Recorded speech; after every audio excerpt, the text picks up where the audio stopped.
هذا أحد أعظم وأهم المساجد في الإسلام. تخيل مسجد نمرة لا يفتح في العام كله إلا يوم واحد فقط، يصلى فيه صلاة الظهر وصلاة العصر ولا تقام فيه الفروض الخمسة أبداً. هذا هو مسجد نمرة، يستقبل قرابة 2 مليون حاج تخدمهم المملكة العربية السعودية بكل الخدمات ليؤدوا مناسكهم في الركن الأعظم في عرفات بكل يسر وسهولة.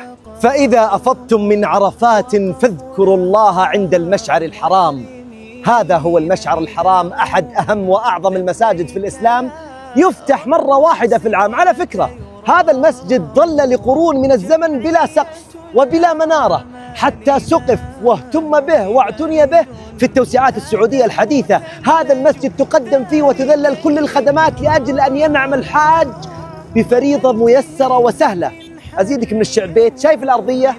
الأرضيات باللون الأبيض مطاطية عشان إذا مشى الحاج ما تتأثر ركبته، وباللون الأبيض حتى تخفف درجات الحرارة. في هذا المسجد وقف الرسول صلى الله عليه وسلم عند هذا الموقف وظل يدعو إلى أن أصبح الصبح في حجة الوداع. هذا هو مسجد الخيف ويسمى بمسجد الأنبياء، أحد أهم المساجد في الإسلام. ليش سمي مسجد الأنبياء؟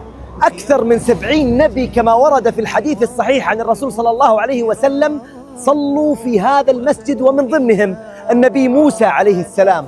الله أكبر الله أكبر. أسأل الله سبحانه وتعالى أن يتقبل من حجاج بيت الله الحرام، وأن يجعلنا ممن يقيم الصلاة ويؤدي فروض الله على أكمل وجه، وأن يجعلنا وذرياتنا ممن أقام الصلاة يا رب العالمين، ويجزي المملكة العربية السعودية التي تعتني بهذه المساجد خير الجزاء. هذا المسجد في منى في أعظم مكان وزمان على وجه الأرض.